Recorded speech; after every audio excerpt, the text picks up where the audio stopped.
Bueno, bienvenidos a Voces en Letras. Hacía rato no nos conectamos con ustedes, pero hoy tenemos un invitado bien, pero bien especial. Buenas tardes. No voy a decir su nombre, que lo diga él y que nos diga de dónde es. Hola Alex. Buenas tardes o buenos días, dependiendo de a qué hora nos vean. Mi nombre es Robinson Usuga Henao. Soy un escritor y un periodista de la ciudad de Medellín que creció en la Comuna 13. Robinson, ¿cuándo decidiste ser escritor? ¿Qué te movió a ser escritor? Creo que en el colegio, en la clase de español, me di cuenta que tenía esas habilidades. Aunque como también he tenido habilidades como ilustrador, porque siempre he sido dibujante, y cuando salí del colegio ingresé a estudiar artes plásticas, tuve problemas con el arte porque requería mucha materialidad y mucho espacio y muchos recursos para estar comprando diferentes accesorios artísticos. Para hacer arte se necesitan recursos. En la carrera de artes plásticas me di cuenta que escribir es una carrera un poco, no requiere tantos elementos, pero sí requiere tiempo. Tiempo para leer y tiempo para dedicarse a escribir. Pero un escritor que influyó determinantemente en la decisión de yo ser escritor fue García Márquez. Cuando yo leí 100 años de soledad, ese libro me impresionó tanto que yo dije, yo quiero llegar a escribir de tal manera que genere emociones tan intensas como lo hace este libro. Y desde ahí empezó en mí una obsesión por la escritura, que me llevó a estudiar periodismo en la Universidad de Antioquia.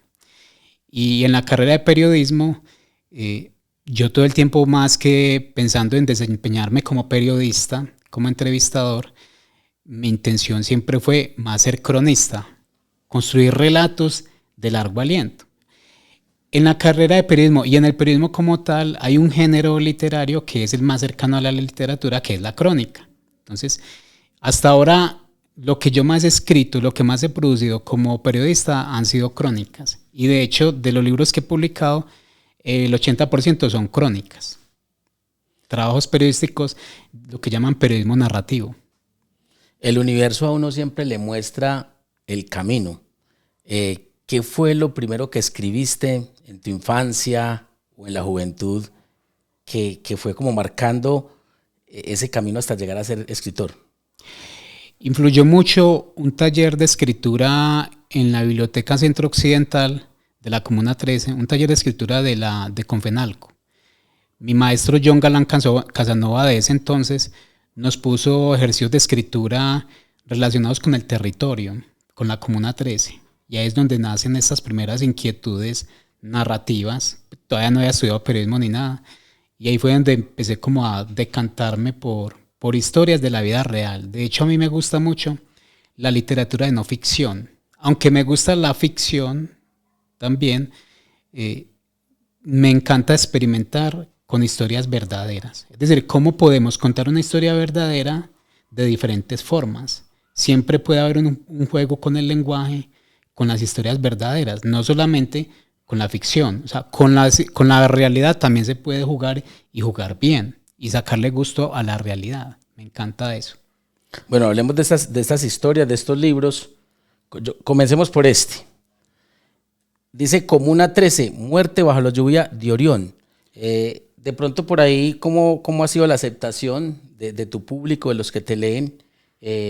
Pues estos temas a veces, digámoslo entre comillas, son cliché, los que hablan de toda esa violencia de Medellín, pero ¿cómo tratás vos la violencia desde esta Comuna 13 que ha surgido además?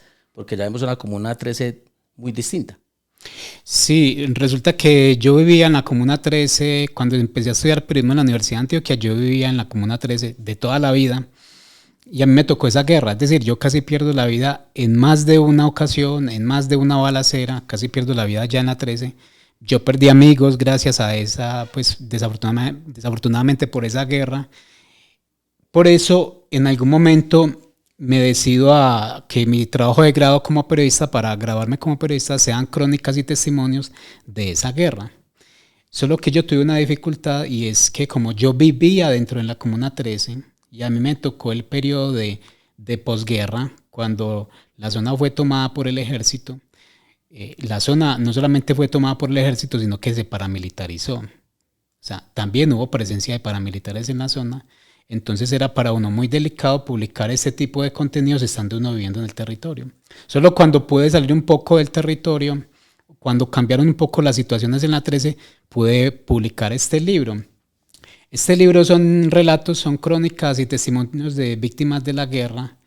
Y se pudo, o sea, lo interesante de este libro es que me puso a dar una vuelta como profesional, una vuelta importante a lo largo de mi vida en los temas de memoria, porque a partir de estas crónicas yo terminé creando, junto a mi compañera Andrea Mejía, terminamos creando una corporación que se llama Lluvia de Orión, que la sacamos de este mismo título.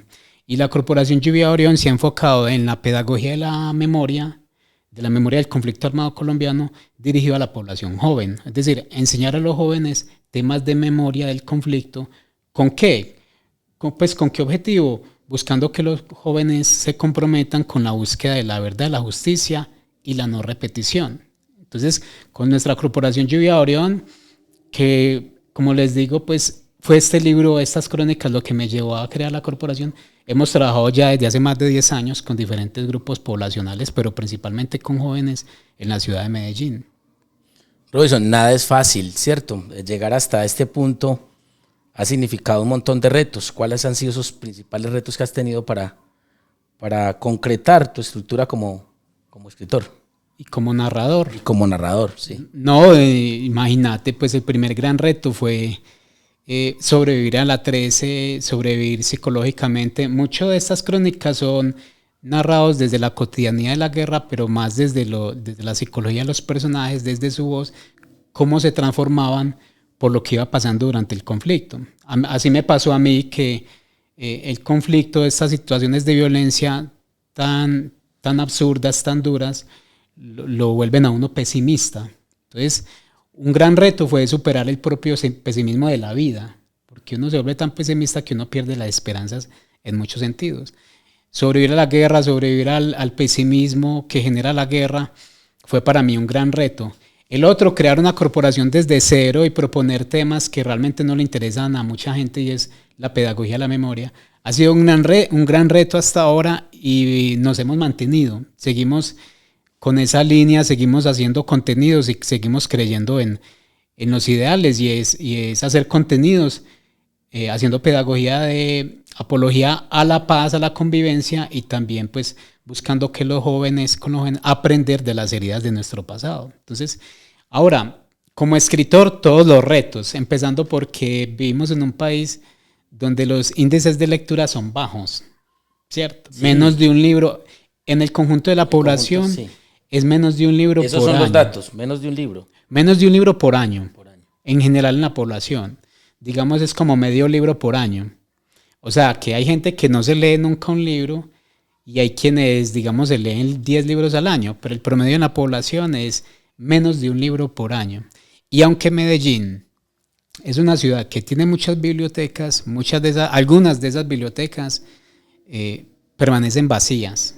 Y más en la era digital, donde las personas están buscando es más que todo contenido de las redes sociales. Entonces uno como escritor, el formato libro, buscando que sus historias se publiquen en libros en una era donde predominan los contenidos digitales y el consumo digital, y no solamente el consumo digital, sino el consumo digital efímero, corto. Rápido. Entonces es difícil, pero al mismo tiempo para uno sigue siendo una pasión, porque la escritura, la lectura cada vez más también juega un rol como terapéutico, porque antes necesitamos sacar tiempo para desconectarnos de las pantallas, de este contenido digital rápido, ligero, líquido. Entonces ya el libro se convierte en una pausa importante, digamos, una comunión con uno mismo, con las historias, con las letras. Entonces yo sigo siendo, digamos, un sacerdote literario que busca promover entre la gente ese tipo de comunión, como venga, bájale un poquito al consumo digital, volvamos a las páginas de un libro. Yo creo en eso, sigo siendo un apasionado de eso. Sí, creo yo que la humanidad vuelve incluso a eso. Mire que nos está mostrando que la gente después de la pandemia quiere volver al campo, quiere de pronto apaciguar ese ruido estridente que generan las ciudades.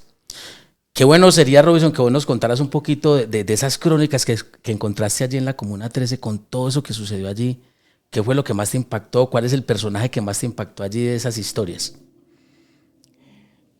Uno de los personajes que más me impactó de una situación, es decir, es que todas las crónicas y todo lo que se vivió allí es como tan impresionante.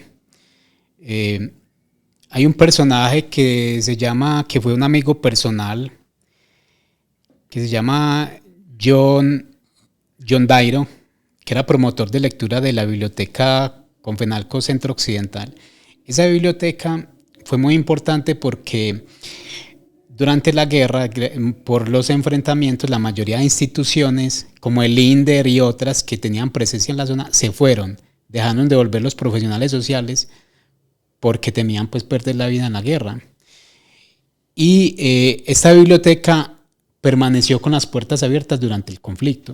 Entonces es una historia un poco extraña porque es la resistencia de unos bibliotecarios por mantener una biblioteca abierta durante la guerra. Pero uno de estos trabajadores de la biblioteca, su vida fue totalmente fracturada por la situación y terminó renunciando. Es una historia bastante dramática porque gracias a la renuncia que él tuvo en la biblioteca, él perdió toda la vida que tenía. A veces cuando tú renuncias a un trabajo, renuncias a algo que estás haciendo en esos momentos, eso puede cambiar la vida completamente y las historias de este libro son personas a las cuales su vida se les cambió completamente por causa de la guerra. Otro ejemplo, la historia de Gloria, que ella era un matrimonio joven, tenía como 32 años y ella fue herida de muerte, no de muerte, pero sí quedó inválida durante la guerra. Y cómo el que ella quedara inválida, cómo afectó ya su relación de matrimonio, cómo fue cambiando toda la dinámica del hogar, gracias a que ella quedó inválida en la guerra de la Comuna 13. Entonces, acá en este libro son historias, un conjunto de historias de personas a las cuales la guerra les cambia la vida y se sabe que la vida que tienen ahora no va a ser como la que tenían antes, porque la guerra fue una herida muy grande y muy difícil de sanar. Alex, una de las historias más importantes de este libro es la que precisamente le da el título al conjunto del libro, y es Muerte bajo la lluvia de Orión, que es el asesinato de un amigo llamado Elkin de Jesús Ramírez durante la Operación Orión. Ahí lo mató el ejército. Resulta que él por esos días estaba dándose un descanso del seminario porque él estaba cuestionándose si realmente lo suyo sí era la vocación del sacerdocio. Él estaba pensando retirarse del seminario, pero se estaba dando un descanso, y en eso sucedió lo de la Operación Orión allá en la guerra, en la Comuna 13. Y él estaba llegando a su casa con el hermano cuando el ejército empezó a dispararles, como que los confundieron con guerrilleros, no se sabe, pero el ejército les estaba disparando directamente a ellos mientras trataban de ingresar a su casa. Resulta que ellos tuvieron que cambiar de ruta e intentaron entrar por el patio de la casa y allí fueron alcanzados principalmente él. Elkin Ramírez rodó por el barranco que había junto a su casa y aún rodando el ejército le seguía disparando. Entonces, esta muerte generó tal conmoción en la familia de él y en el grupo de amigos que éramos cercanos a la iglesia allá del barrio El Salado, que yo escribí, esa fue la primera crónica que yo escribí sobre la guerra en la Comuna 13, y es la que más me ha afectado, la muerte que más me ha afectado de todas las que han ocurrido pues allá en el territorio, y es finalmente alguien al que yo le dedico este libro. Bueno, y cuando yo quise acercarme a vos para tener este podcast, este título me llenó de sentimiento, porque yo creo que la generación nuestra, toda se vio afectada por esta violencia que circunda nuestra nación. Y yo leo este título y de una, pues me concentro en él y me devuelvo en el tiempo, y también recuerdo que yo perdí un hermano. El libro se llama A un hermano bueno hay que vengarle la muerte.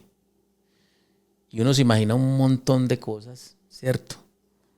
Yo quiero que nos hables un poco de este libro porque a mí me trastoca tan solo con leer el título y me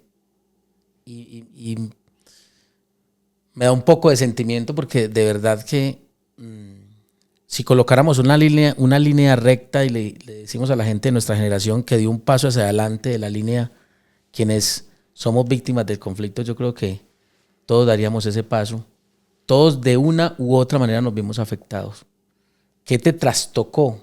¿Qué tocó tus sentimientos, tu corazón para hacer, digamos, este libro que te toca directamente a ti como persona? Bueno, a mí me mataron una hermana en el año 98.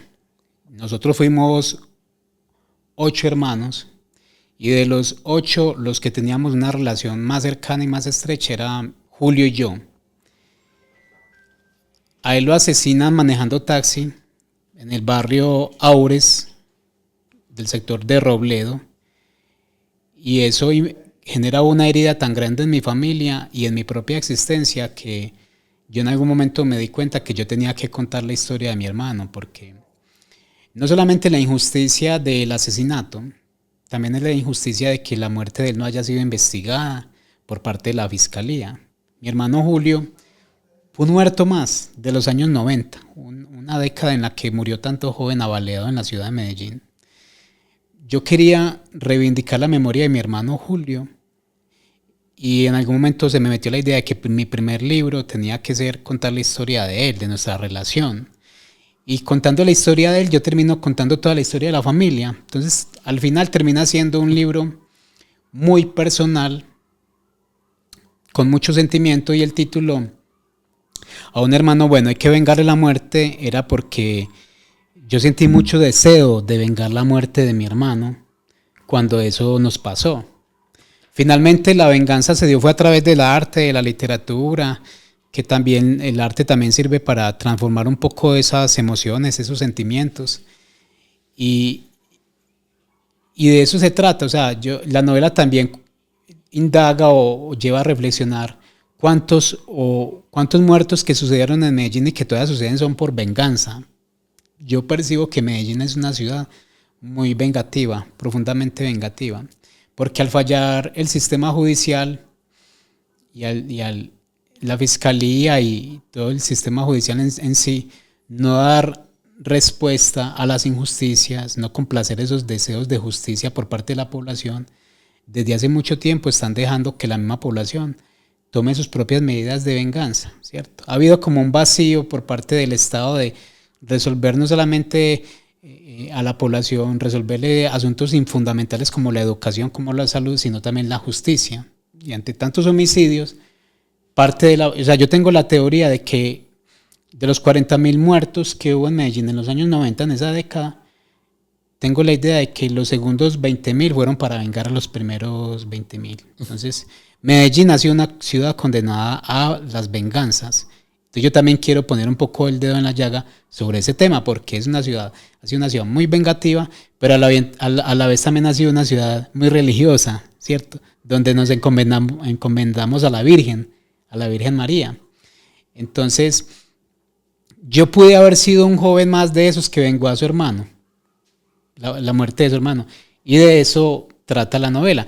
Y entre los lectores de la novela, muchos me han dicho que se identifican con la historia porque también le han asesinado a un hermano. De hecho, una novela también emblemática últimamente de la ciudad de Medellín, que es La Cuadra, también trata de eso, de Jaime Mesa, que también trata sobre un sobreviviente que cuenta no solamente la historia del barrio, sino que le mataron a un hermano. En este caso, pues, el hermano de Gilmer estaba involucrado en ese mundo criminal, pero igual, hay otros que le mataron al hermano aunque no estaba metido en ese mundo criminal. Y esas historias abundan. O sea, Medellín es una ciudad de personas a las que le mataron un hermano, o sí, un sobrino, o un tío, o los papás, o un pariente, ¿no? A todos nos mataron a alguien.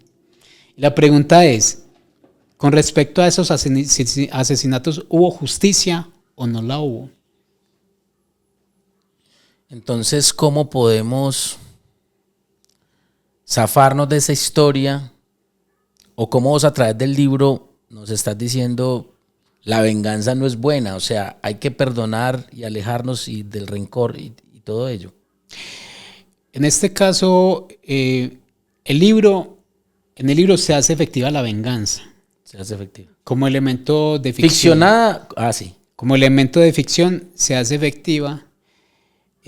Tú sabes, Alex, que el arte no tiene un fin moralizante en sí mismo, ¿cierto? El arte no es para decirle a la gente que está bueno o que está mal, sino que el arte es una libre expresión con unos motivos distintos, ¿cierto?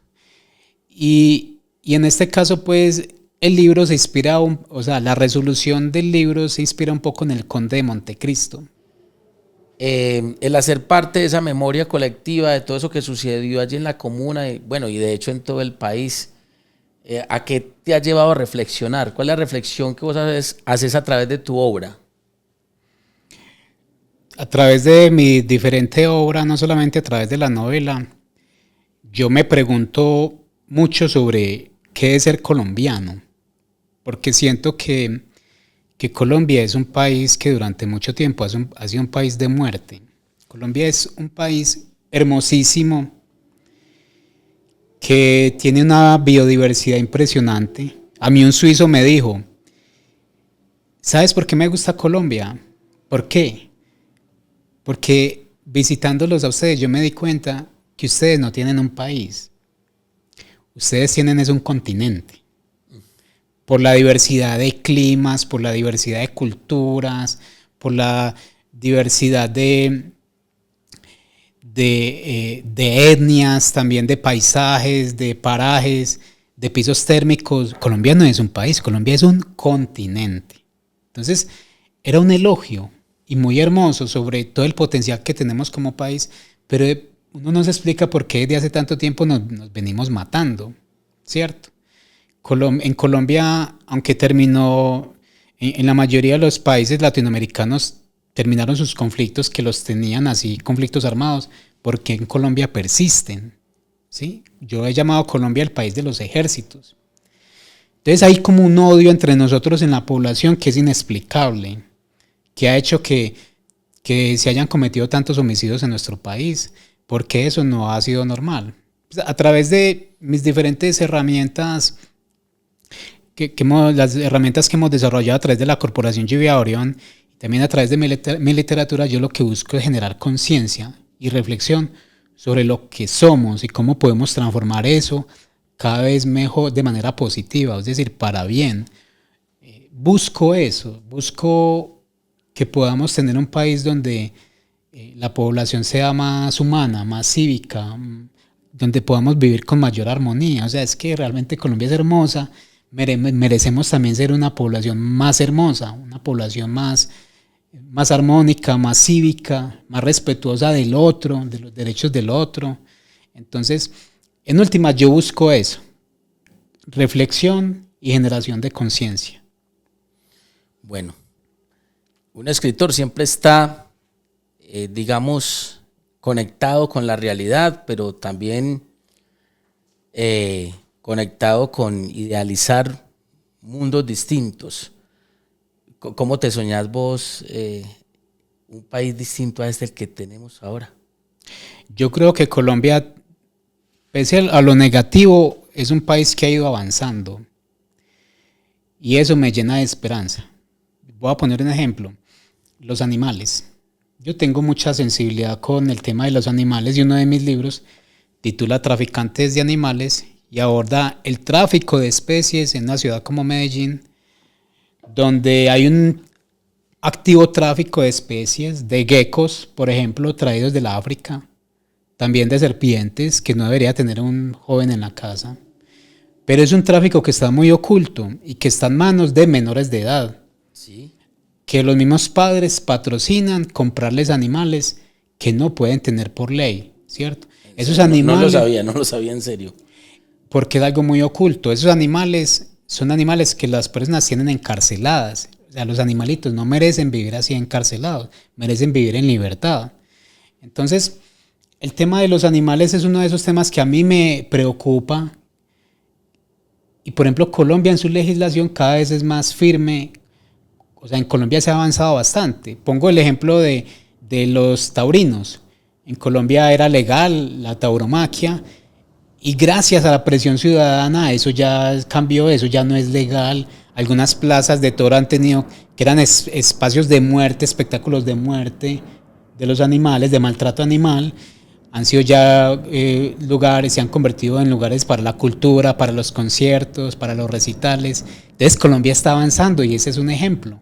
Y así en muchos otros aspectos, donde cada vez tenemos un país más humano, pero todavía arrastramos con dolores, con heridas, con violencias, con métodos horribles del pasado. Y eso es, digamos, eso es lo que tenemos que seguir transformando. ¿Cómo podemos aportar nuestro granito de arena desde nuestro conocimiento, desde nuestras habilidades, para lograr que en Colombia tengamos más conciencia y más civilidad?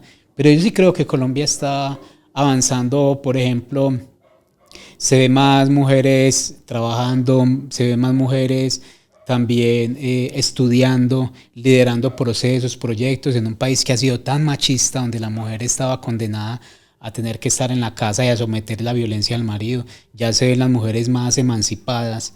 Por ejemplo, el hecho de que se apruebe una ley como, pues, que se tipifique como el feminicidio como un agravante, pues, o sea, en las conductas delictivas y en los homicidios, sea un agravante que sea mujer y haya sido asesinada por el hecho de ser mujer, es un avance. Es decir, Colombia, yo lo que digo es como que tengo muchas esperanzas en este país, pero tenemos que seguir cumpliendo un rol, un papel activo en la transformación de este país que es tan hermoso y que tiene tanto potencial como lo es Colombia.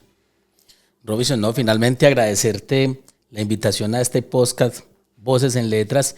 No va a ser un solo capítulo, vamos a tener más capítulos porque de verdad que aquí hay un personaje que tiene una sapiencia que admiramos y a través de su literatura, que queremos promover también con este podcast, pues él nos deja unas reflexiones bien interesantes para nuestro país. Muchas gracias por acompañarnos en este podcast y en este primer capítulo, porque haremos otros. No, muchas gracias a ti, Alex, también al equipo de producción con Carlos por el interés en este trabajo narrativo y en mi persona, y seguramente nos seguiremos viendo en el camino. Porque se viene una obra, estuvimos hablando aquí entre bambalinas que era lo que iba a pasar con una obra que él está escribiendo. Lleva 2 años escribiendo una historia bien interesante y a eso le vamos a hacer un capítulo total para que ustedes estén muy conectados. Muchas gracias.